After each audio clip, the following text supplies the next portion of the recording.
My name is David Swanson, and I was born with cystic fibrosis.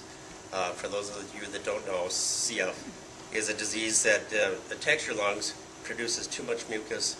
It doesn't, unless you're getting it out with aerosols, nebs, medications, you're going to basically wind up having severe pneumonia and passing away.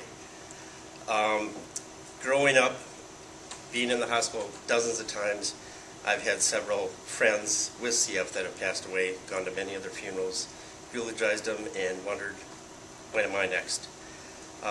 Fortunately, that never happened. Back in 1995, I was working full-time up until then and finally couldn't work anymore. Some friends of mine from work dragged me to the hospital here at the U of M.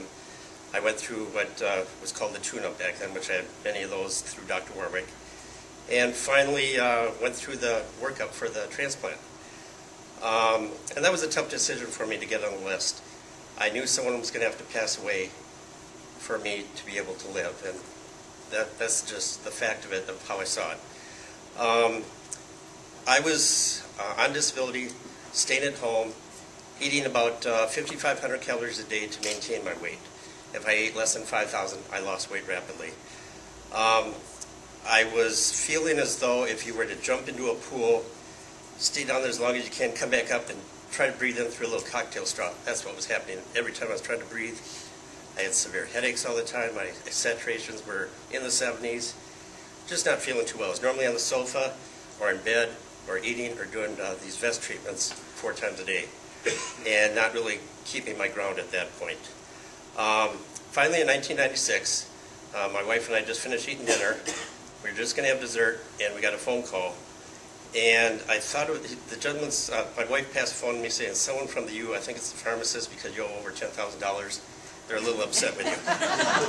So I spoke with the gentleman for about 4 or 5 minutes, and he was just asking, how are you doing, what's your routine and all this. And he finally said, I've got a different idea for you. I want to try something new with you. And I said, well, I'm going to kind of stay the course. I'm kind of getting along, not real well, but I'm going to wait until I get the call about the transplant. And he said, well, this is the call. He was trying to see if mentally I was ready, because I'm sure there's some people that go down there that say, no, I guess I'm not ready, and they leave. It's like, well, the organs are waiting during that time. I remember getting prepped.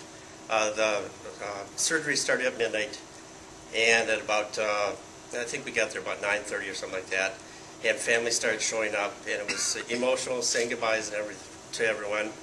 I had relatives, friends, neighbors, just anyone I could think was there, which was pretty, and they stayed the whole night. It was a 10-hour surgery. But I remember going into the emergency room, and they said, okay, we're going to sedate you now, you're going to get a little tired or whatever. And right then the phone rang in the operating room. And I went, wait, it might be a reprieve from the governor. And that's all I heard. Eventually, we wrote letters to the donor family. I did, my family did. And finally, 5 years later, I wrote again. And right before Christmas, they said they wanted to get together. I met the family of my donor, Mary Swanson. She was the mother of the family, passed away from an aneurysm. Very active, very healthy lady. She lived out in the country, and the lungs that they put in me were bright and pink, which showed the country air. From the donor family, I felt complete at first, meeting them, thanking them. And after a couple years, it's like, I haven't thanked her. So I asked if I could go to where she was either cremated, buried, or whatever, I didn't know.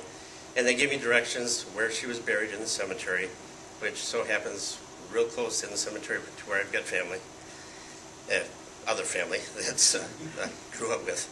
And I went there very emotional as I'm kind of following the map, walking around going, okay, it's got to be over here. And the anxiety was just so major that finally when I got there, I just broke down like a baby at her grave.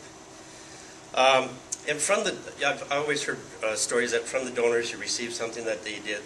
They've asked me, oh, do you get up during the night and eat milk and cookies? It's like, no, not really. But she was very involved with her church, and that is something that I've picked up where I've always been, a strong belief, Christian belief. But after that point, it's like I just jumped into the church council and all these committees and everything, which was very fulfilling for me. And it's just a part of who I become through her and the decision of her family. I've had several bumps on the road health-wise where with my faith I and everyone keeps saying, "Well, you're so positive about everything." If I'd have had any of those things happen to me, I just wouldn't get out of bed. It's like, that just doesn't make sense to me. I've grown up with a strong family. Obviously, doctors at the university have helped me get through many situations, but I've been so blessed and enriched by donation that it's when you do talk to people about donation, and I've heard from Jeff before, that you're more likely to receive the organs than to be the one donating, and that's something that I think is very important. So thank you very much.